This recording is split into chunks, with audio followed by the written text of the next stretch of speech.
They say time heals all wounds, but in my family, time just makes the secrets grow deeper. It has been exactly 9 years since I spent a Christmas inside the walls of the Tonattown mansion. 9 years since I walked away from the big house to find a life of my own in Los Angeles. For nearly a decade, my relationship with my home was defined by distance. I needed that space to breathe, to think, and to deconstruct the rules I was raised with. But as December 2025 approached, something shifted. Maybe it was the birth of my third child, or maybe it was the letters I'd been exchanging with my sisters. The decision to return wasn't easy. In our family, going back often feels like stepping back into a script you didn't write. But this time was different. I wasn't going back as Jinger Duggar, the compliant daughter from a reality TV show. I was going back as a woman, a mother, and an author who had finally found her own truth. As we packed our bags in California, my husband Jeremy looked at me and asked, "Are you ready?" I didn't have a simple answer. How do you prepare to face the place that both raised you and restrained you? But I knew one thing. I wasn't the only one who had changed. My sisters were waiting, and for the first time in history, all 9 of us were about to be under one roof again. Packing for a trip back to Arkansas isn't like packing for any other vacation.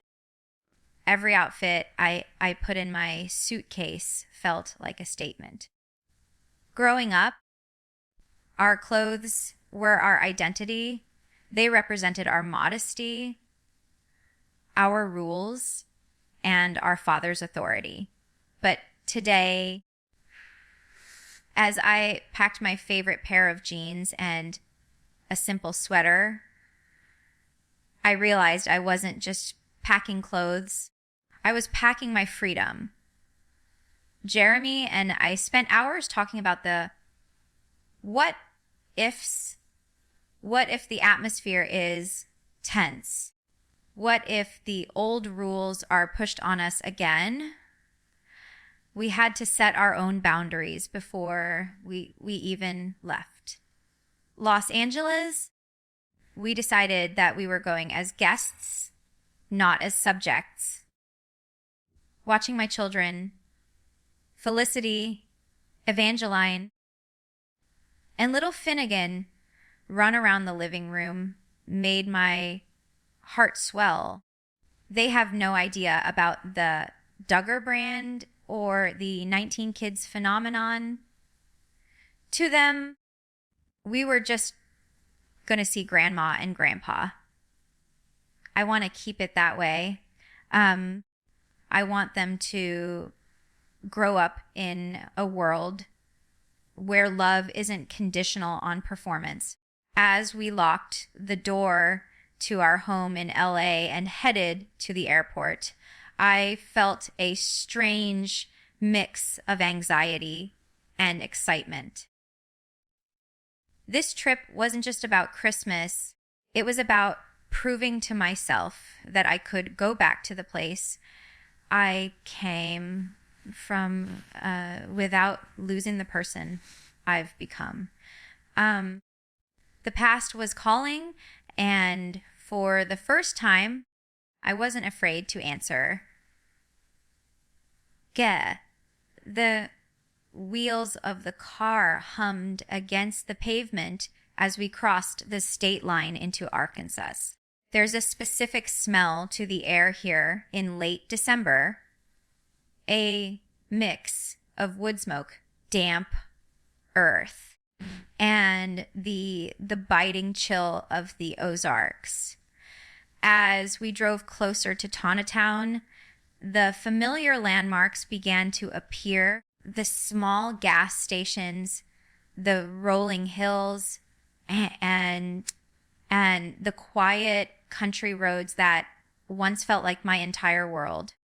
Jeremy was driving, his hand occasionally reaching over to squeeze mine. He knew I was quiet for a reason. Every mile we traveled was like peeling back a layer of my life. I looked out the window and saw the church where we used to spend hours every week. I saw the stores where we used to shop in large groups, attracting stares from everyone around us. Back then, we were a spectacle. Today, we were just a family in a rented SUV. I started thinking about the big house. To the world, it's a symbol of a reality TV empire. To me, it was a fortress. It was where I learned to smile when I wanted to cry, and where I learned to stay silent when I had so much to say. I wondered if the walls still held that same heavy energy. And as we turned onto the long driveway leading to the mansion, my heart started racing. The house sat there, glowing with Christmas lights, looking exactly like it did 10 years ago. But I realized something important in that moment. The house hadn't changed, but the power it held over me had vanished. I wasn't that scared girl anymore. I was a guest at a table I used to serve. We pulled into the gravel driveway, and before the engine even stopped, I saw the curtains twitch in the living room window. They were waiting for us. The long-awaited return was finally happening. I took a deep breath, looked at Jeremy, and said, "Let's go." The past was right there behind those double doors, and it was time to face it. The sound of the car door closing felt like the final click of a lock.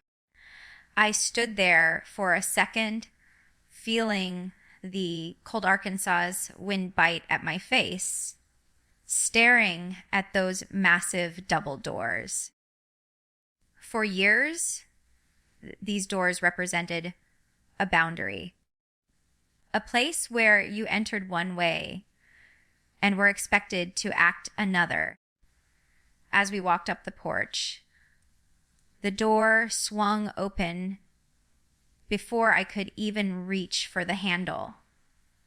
And there she was, my mother, Michelle. She looked smaller than I remembered. Or maybe it's just that I've grown so much in my own life. She pulled me into a hug. And for a moment, the world went quiet. It was the smell of home, laundry detergent and hairspray, the same scent that has followed her for decades. "Your home, Jinger," she whispered. But in my mind, I thought, "I'm visiting, Mom. My home is somewhere else now." Stepping into the big house is an assault on the senses. It's never quiet. Even now, with fewer siblings living there, the echoes of 19 children still seemed to bounce off the high ceilings. I walked into the massive kitchen, the site of so many choreographed scenes for the cameras, and saw the long tables where we used to sit in perfect rows. But today, the atmosphere was different. There were no camera crews, no bright production lights, just the soft glow of the Christmas tree. Then I saw him. My father was standing by the fireplace. He checked his watch. A habit he's always had, and then looked up with that familiar smile. Welcome back. Jinger and Jeremy, good to see you. The greeting was polite, almost formal. It wasn't the dramatic reunion you'd see in a movie. It was a quiet acknowledgement that the daughter who left was not the same woman who had returned.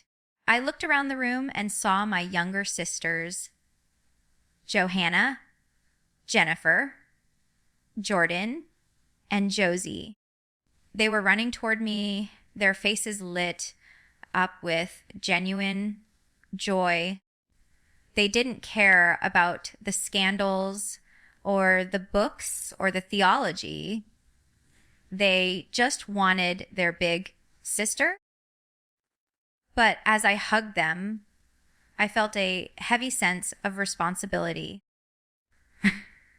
I looked into their eyes and saw the same questions I used to have. The most surreal moment was seeing the living room filled with people, yet feeling the ghost of the family's past. The umbrella of authority felt thinner here now.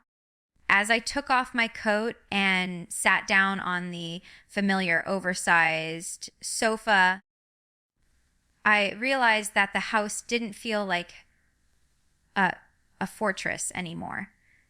It felt like a museum, a place where a dynasty used to live, but where a new, uncertain reality was beginning to take root.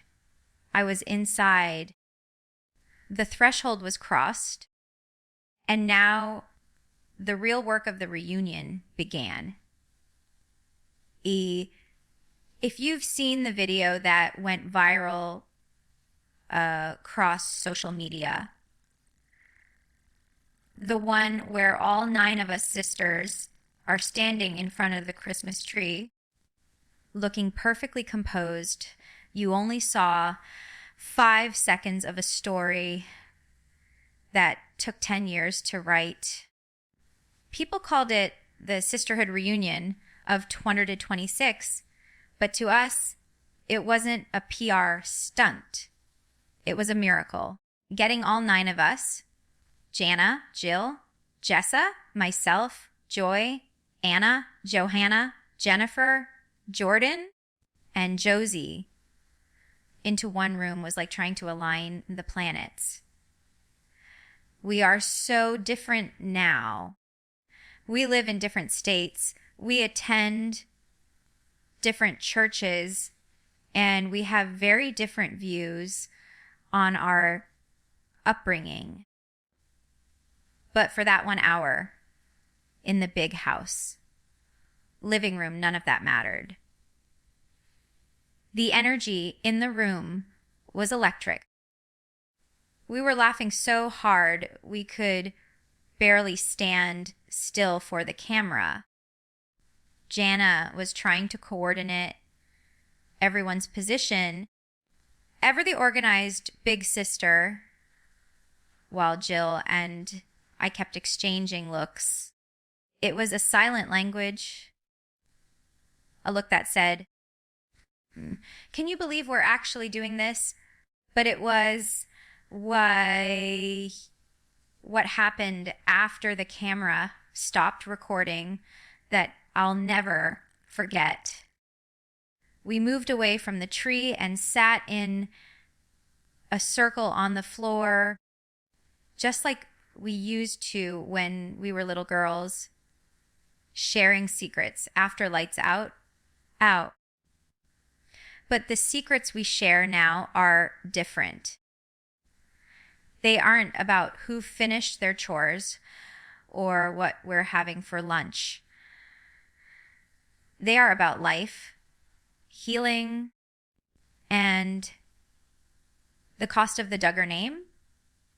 I looked at my younger sisters, the little girls who aren't so little anymore. Johanna is a woman now with her own thoughts and her own dreams. I realize that they look at Jill and me as pioneers. They've watched us navigate the world outside. They've read our words, and they've seen us survive. In that circle, the hierarchy of the big house vanished. There was no authority over us in that moment. There was only sisterhood. Jana, with her quiet strength, sat in the middle. She's always been the anchor of this family, the one who stayed when everyone else left. Seeing her there, glowing with her pregnancy, felt like the ultimate symbol of hope. It was as if she was finally reaping the happiness she had sown for everyone else for 30 years. We talked about the group chat, the digital lifeline that has kept us connected when we couldn't be together physically. We talked about the pressure of being perfect and how we've all, in our own ways, dropped that heavy burden. Jill spoke openly about her journey, and for the first time, no one looked away. No one tried to silence her. That viral reel showed 9 sisters standing still, but the reality was 9 women moving forward. We realized that while we can't change the past, we are the ones who hold the pen for the future chapters. As the night went on, the laughter turned into deep, meaningful whispers. We weren't just the Duggar girls anymore. We were a united front. And for the first time in my life, I felt that no matter what happened with the brand or the dynasty, the sisters would be okay. We have each other, and that is a power no one can take away. If there was one moment everyone in that house was holding their breath for, it was the arrival of Jill and Derek. For years, the tension between Jill and my father's has been the headline of our family's public collapse. After her book, Counting the Coast, was released, many people thought they would never stand in the same room again, let alone share a meal. But as the front door opened and Jill walked in, the air in the room grew heavy. It was a silence that felt like it lasted an hour, though it was only a few seconds. I watched from the hallway as Jill approached my father. This wasn't the same Jill who used to look down at her shoes whenever he spoke. She walked with her head held high, a calm but firm energy radiating from her. When they finally stood face to face, There was no dramatic explosion, no shouting, and no tearful apology. Instead, there was an awkward, polite peace. They exchanged a brief, stiff hug. The kind you give someone when you're trying to be civil, but the wounds are still fresh. My father, ever the politician, tried to keep his everything is fine smile plastered on his face. He greeted Derek with a firm handshake, but you could see the tension in his jaw. For my father, Jill represents the first person who dared to say no to his narrative. For Jill, my father represents a system she had to fight her way out of to save her own family. Seeing them standing together in the kitchen, surrounded by Christmas decorations, was like watching two world leaders from rival nations signing a temporary ceasefire. Throughout the evening, I observed them. They didn't have any deep heart-to-heart conversations. They talked about the weather, the kids, and the food. It was superficial, but in the world of the Duggars, superficiality is sometimes the only way to survive a holiday. However, the power dynamic had shifted. In the past, my father would lead the conversation and Jill would follow. Now, Jill was the one setting the tone. If she didn't want to talk about a certain topic, she simply walked away to join us sisters. She wasn't seeking his approval anymore, and that was the most powerful thing I've ever witnessed in that house. At one point, I saw them sitting on opposite ends of the long dining table. My father looked older, tired from years of defending a crumbling empire. Jill looked vibrant, freed by the truths she had told. The awkward piece wasn't about everything being fixed. It was about the fact that Jill had won her independence.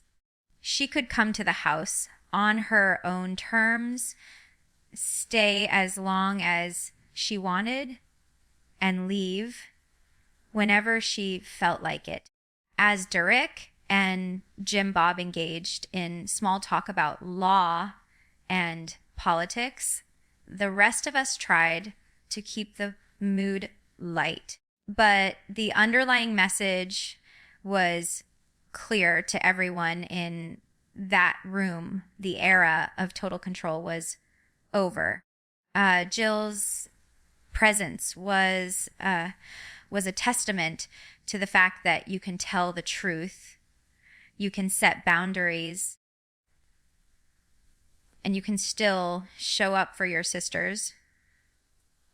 It wasn't a perfect reconciliation, and maybe it never will be, but it was a beginning, a cold, quiet, and very awkward beginning to a new kind of relationship, one built on reality instead of a TV script. One of the most infamous stories about my family, the one that still makes people's jaws drop, is the 60 Pays Quest Drop, is the questionnaire. For years, it was a secret kept within the walls of the big house, but now, sitting in that very living room in 2026, the memory of it felt like a ghost haunting the festivities. For those who don't know, before any man was allowed to officially a court. One of us, he had to fill out a document that was nearly 60 pages long. It wasn't just a background check. It was an interrogation of the soul. It asked about everything: theology, finances, past mistakes, political views, and every minute detail of how they intended to lead a family. My father used it as a filter, a way to ensure that any man entering our lives would submit to the same umbrella of authority that he headed. As Jeremy and I sat near the fireplace this Christmas, the topic unexpectedly came up. We were laughing about our early days of long distance calls and supervised dates, and Jeremy, in his typical bold but charming way, turned to my father and said, "So, Jim Bob, do you still have those 60-page questionnaires in a filing cabinet somewhere?" The room went momentarily still. My father chuckled.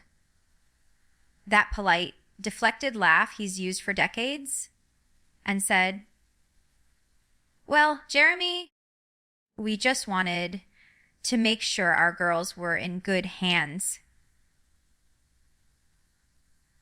But looking around at my younger sisters, I realized how much that filter had cost us. It wasn't about protection, it was about vetting for compliance. Jeremy was the first one to really challenge that system. He didn't just fill out a form. He brought a different perspective from the outside world, a perspective that eventually helped me see that my value wasn't tied to my father's approval. I looked at the younger girls, Johanna, Jennifer, Jordan, and Josie. They were listening intently.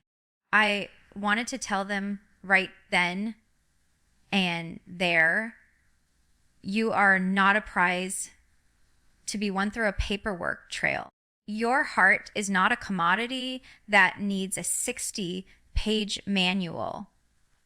The irony of the evening was that the questionnaire, the very thing meant to keep outside influences away, had failed. Most of us sisters have found our own paths regardless of those early interrogations. Jill, Jessa, Joy, and I, we are all living lives that don't fit into the boxes those 60 pages tried to create. Later that night, Jeremy and I shared a quiet moment on the porch. He joked that if he had to fill it out today, he'd probably write "none of your business" on half the pages. We laughed, but beneath the laughter was a sober realization. That document was a symbol of a time when our futures were managed like a corporate merger. Standing there in 2026, the 60-page secret felt like a relic from a different century. The power of that paper has been replaced by the power of our voices. My father might have had 60 pages of questions, but he never expected that we would be the ones coming back with the answers. The interrogation is over. The conversation has finally begun on our terms.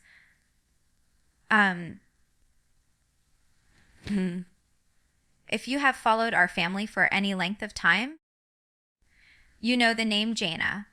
For years, the internet labeled her Cinderella.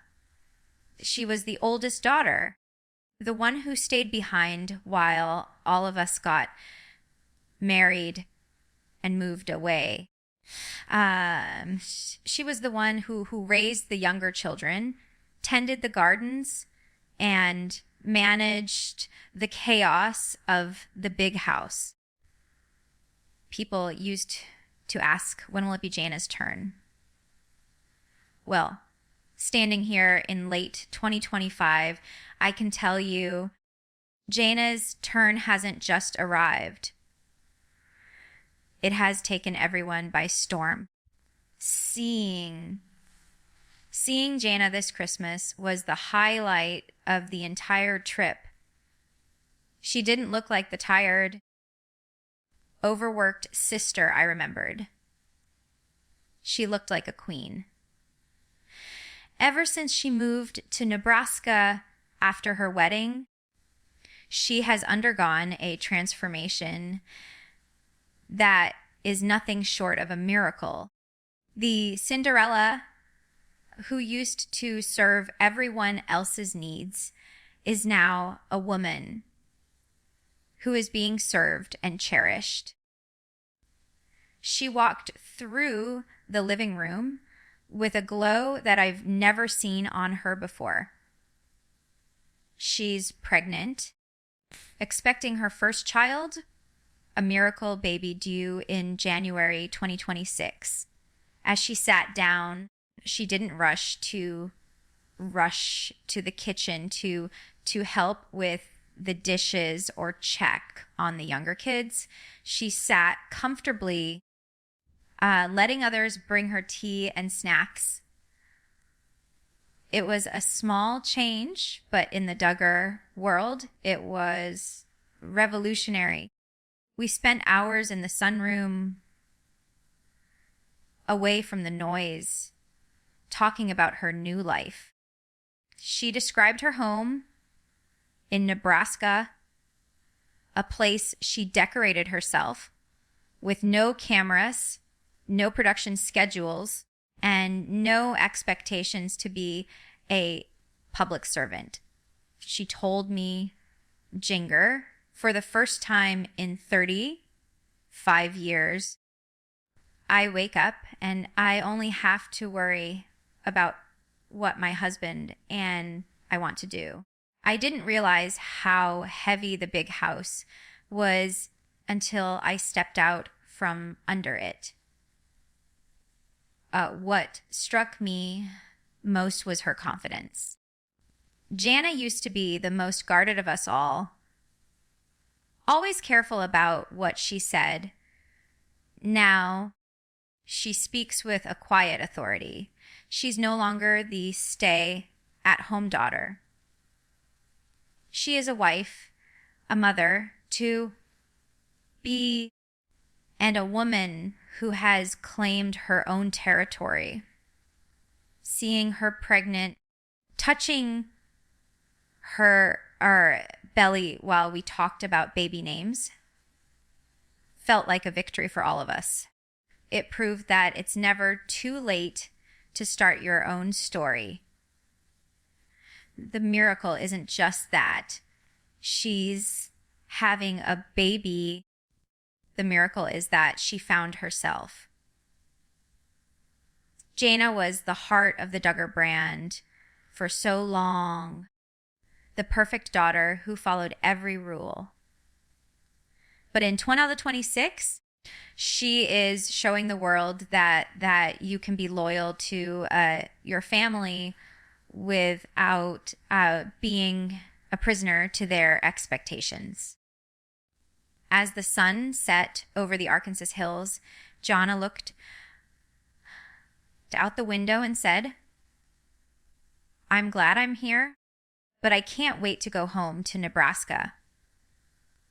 That was the moment I knew the old era was truly over. The anchor of the family had found a new harbor. Jana isn't Cinderella anymore. She's the architect of her own destiny, and her miracle is just beginning. As I sat in the living room, watching the fire crackle, my eyes kept drifting to my 4 youngest sisters, Johanna, Jennifer, Jordan, and Josie. For the world, they are still the little ones seen in the background of old episodes. But in late 2025, they are anything but children. They are teenagers and young women growing up in a world that is vastly different from the one Jill, Jessa, and I navigated. And this Christmas, I noticed something brewing beneath the surface. I call it the quiet rebellion. It started with small things. Growing up, our hair had to be a certain length, our skirts a certain style, and our music strictly limited to hymns or classical pieces. But as I walked past the girls' room, I heard a faint beat of a pop song, a song that would have been banned in this house 10 years ago. When I walked in, they didn't scramble to turn it off. Johanna just looked at me, smiled, and asked, "Do you like this artist, Jinger?" That moment hit me hard. They aren't hiding anymore.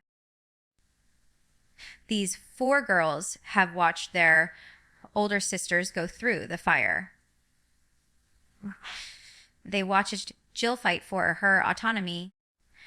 They watched me move to the city and wear pants and find my voice. They watched Jana finally leave the nest.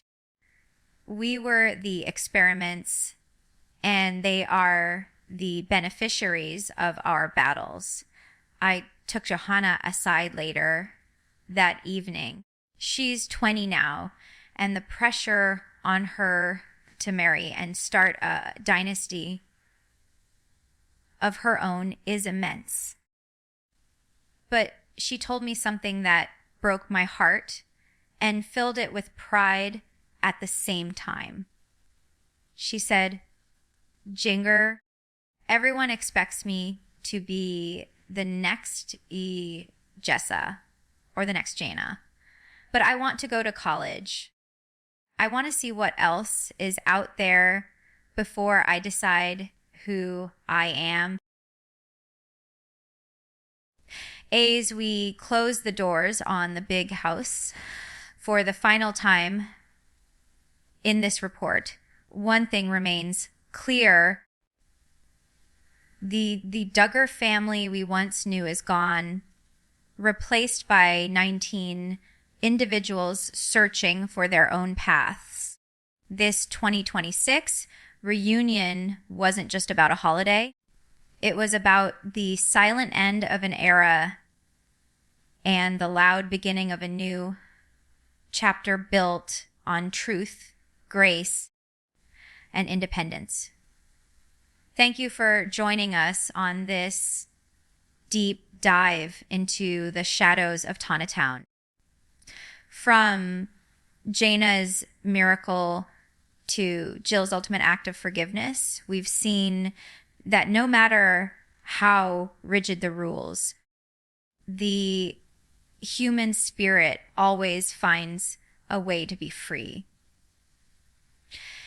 If this investigative look into the hidden world of the Duggars resonated with you, please hit that like button.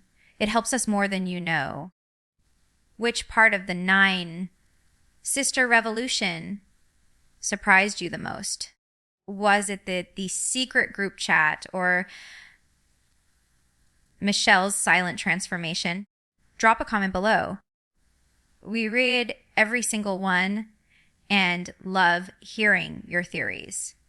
and for more in-depth viral news stories that you won't find anywhere else, make sure to subscribe to the channel and turn on the notification bell. You don't want to miss our next deep dive into the stories that shape our world. Until next time, stay curious and stay true. We'll see you in the next video